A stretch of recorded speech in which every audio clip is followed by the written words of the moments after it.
Hi there. This isn't so much of a demo as an unboxing. You might be asking, why are we going to do an unboxing of Cursed City? People got a preview copy a week ago. There are a ton of unboxing videos online. Well, we're going to be doing something just a little bit different.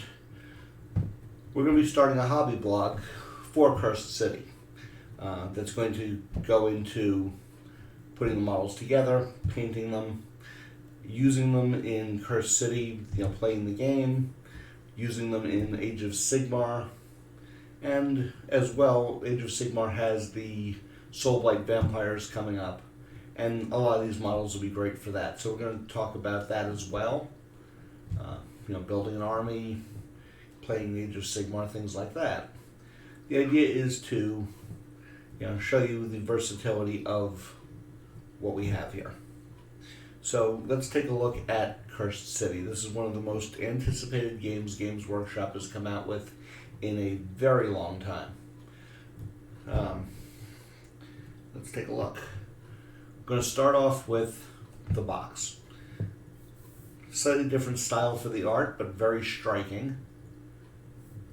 Very recognizable presence on the shelf. Of course, with any Games Workshop product, the main appeal is going to be the models. And they give you some really nice stuff to look at here. The heroes are going to be molded in a light gray, maybe an ash gray. And you're going to want to be very careful when you open the box and start taking things out and handling them, because there are a number of bits here that are going to stick out. Very easy to catch on something and snap. There's a lot of spindly stuff here. Let's take a look at this arrow right there. That's very easy to snap. So we want to be very careful with that. So you got 2 sprues for the good guys. Now the objective markers and the bad guys are in the more traditional gray. Main bad guy gets his own sprue. This is Radikar the Wolf. That is the vampire that rules. Again, there's a lot of very thin parts sticking up. Sometimes the sprues will catch on each other, so you don't want to yank them because something will snap. And that's going to be a really spindly, easy to break piece right there.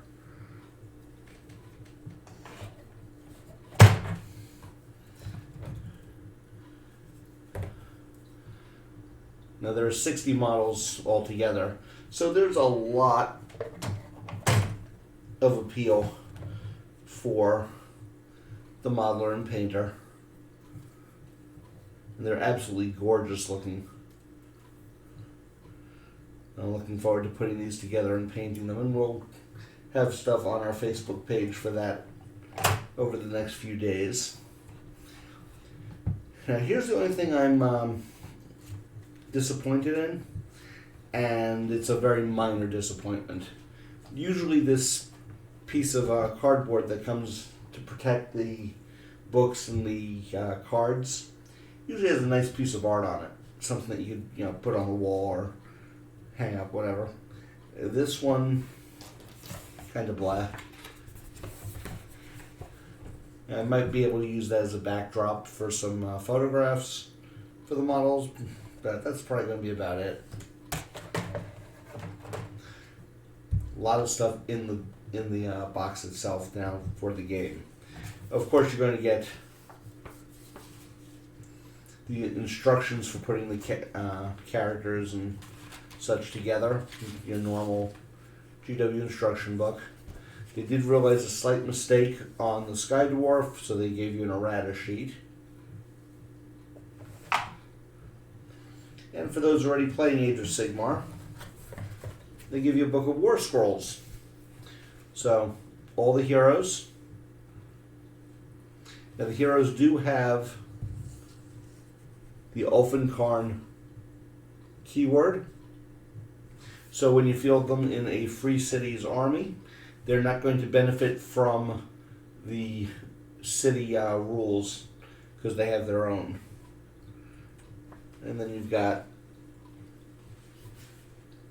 bad guys. Now the bad guys are designed to be taken as a unit. Now, the rule here says unique. These models must be taken as a set for 680 points. Although taken as a set, each is a separate unit. Now once the vampire army comes out, I'm sure there will be some other options, things like that. Time will tell. And we have the Cursed City rules. It says right there, read this first. And it's going to be your typical rule book. And give you all your components, everything that's in the box, different types of cards, pictures of the models. Those are really nice looking skeletons. And then of course the actual rules.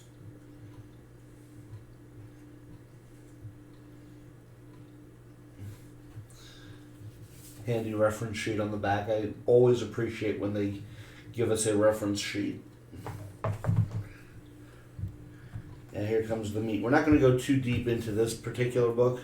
This is the quest book. This is the storyline. But what they've done, which is really nice, is it's not just the adventures you're going on, but it's the atmosphere and the background. So you have a lot of story at the front. How the city developed, how it fell, profiles of all of the bad guys.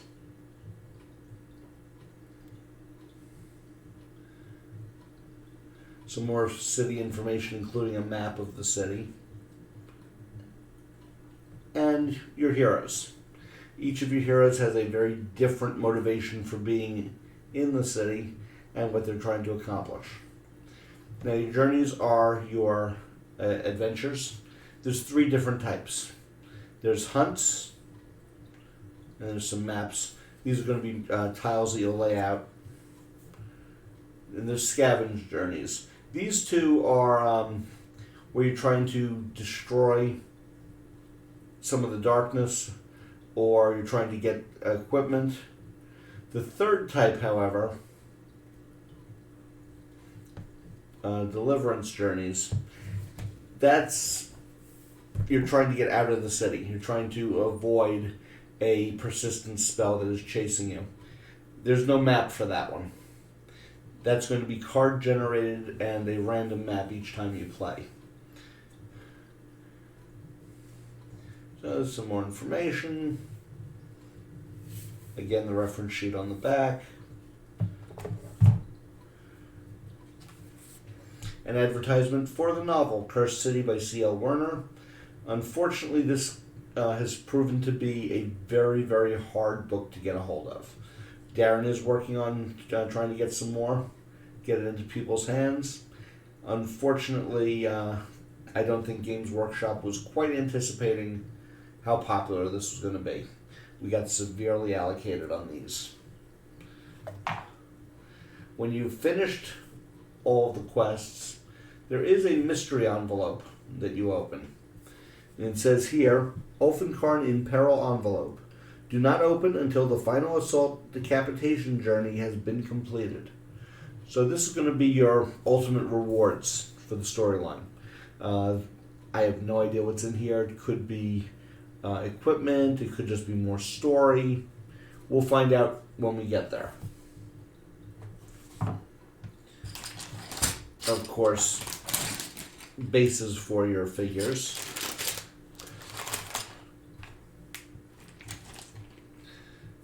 Special dice as well as regular D6s. And pull a few of these out and take a look at how they work. So obviously there's the regular D6s.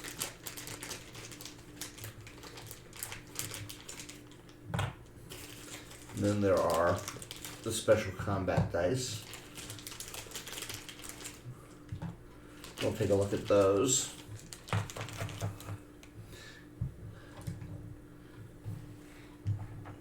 Those are going to go along with the character cards. Now the characters, double-sided. So you've got your starting stats. This is the default configuration for your character. And for instance here, Cleona has a mace and stilettos for melee and ranged combat. So with her mace, she does a d12 on damage, and on the stilettos, an 8-sided die. 1/3, 1/1. Now what does all that mean? Okay, so first of all, every turn, you're going to roll some dice. And these little squares keep track. These are for your activations. So, in order to use her mace, she needs a 1 or better die. So each time she's going to spend one of these, she can use her mace for an attack. Her mace uses the d12. Now these dice are a little different in that they have a blank side, a success, and a critical success. Success is the first number, critical is the second. So she does 1 to 3 damage. That'd be critical, 3 damage. Now, as I said before, each character does have their own motivation for being in the setting. And that's going to be reflected in their path to glory. Cleona here has Portents of Doom. So at the start of the initiative step, you can choose to discard 1 or more of the activation dice that have had the same score as any Destiny dice. Destiny dice are a pool of dice that all the heroes can use.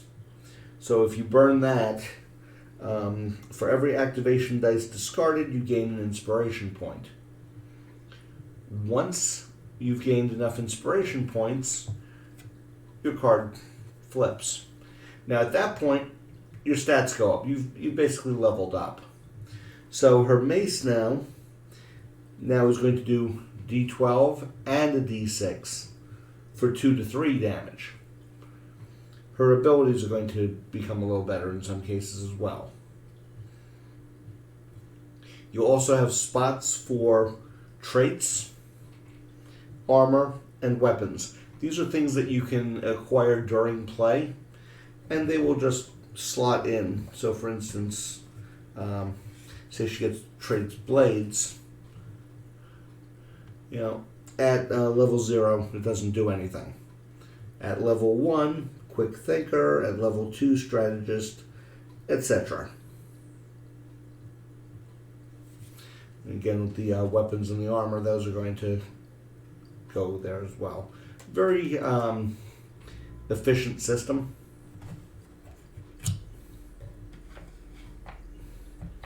And we have some initiative cards. These will be randomized every turn, played out, and that's the order the good guys and the bad guys will go in. The bad guys have a double-sided card as well. So there's daytime. Skeleton patrols in the daytime are, while something that you have to watch out for, they're not that big of a deal. Nighttime, however, they become much more formidable. So they go from doing 2d6 with 1 or 2 damage to a d12 with 2 to 2 damage.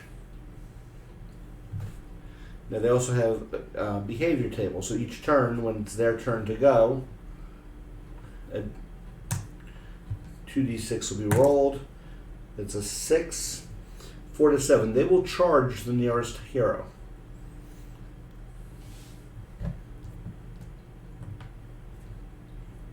That's kind of like an AI.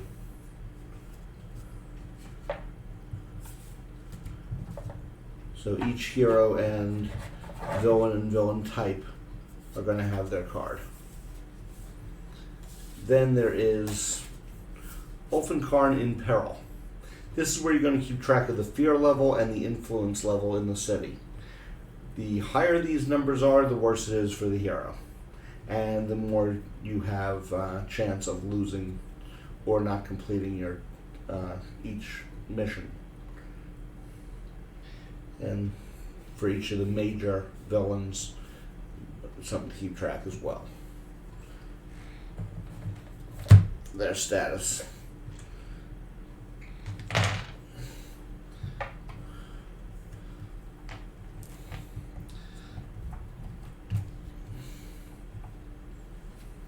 There are discovery cards. These are things that during play you'll come across. And these are little perks or power-ups, things like that. Like a Soul Scour Locket. It's a treasure. A hero with this treasure card can use it any time during their activation. And when it's used, each hostile and hero adjacent to this hero suffers 1 damage. Then discard the card. So it's a magic item that's going to be used and then discarded. There are also traps that you can find and some items. This will trigger a crisis. A crisis is like a little side mission that may take your guy off the board for a moment, but when they've accomplished their crisis, they're going to come back to the board with a treasure or a perk or something like that.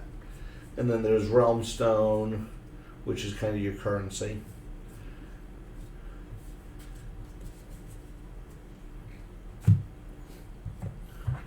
Another set of cards here I haven't opened yet, but this is, remember I had the slot for the weapon? This will empower a weapon. An eighth of sharpened edge, so this would slot in. That means they're melee weapons +1/+0, so they're regular combat will get an advantage, get a little tiny bonus because that's on there, and that's going to be something that's permanent, so that's going to slot with the character card.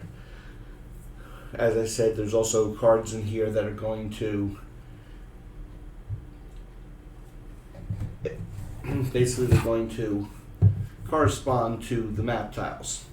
So that's for the random city generation. There's a lot of cardboard here. A lot of it's tiles. A lot of it is tokens. And then you have your day and night tracker. This becomes very important. As you start each mission, it's going to be daylight. Each turn is going to go toward darkness. When it becomes nighttime, not so much fun for the heroes. Villains are all going to get that perk. So time management is going to be important. There are going to be some abilities, things like that, that may stop the advancement or turn back the advancement of time. So there's a lot here. Games Workshop gives you some baggies to put everything in. Personally, I like to get like one of those little plastic Plano tackle boxes and organize all my stuff in there like that. So there's a lot here to take in. I can't wait to get started putting things together, so I'm going to go grab my clippers. And we're going to be putting some figures together. I'll take photos, put them up on our Facebook page, and then I'll start painting them. Hopefully this Friday we'll have our first game session. So there's a lot coming up, a lot of content. Stick with us and let us know, what you're doing. Are you playing Cursed City? How are your missions going? All right. So thanks for watching. I'm going to go get some clippers and start assembling. Have a good night. Well, as good as you can with nighttime in Ulfenkarn.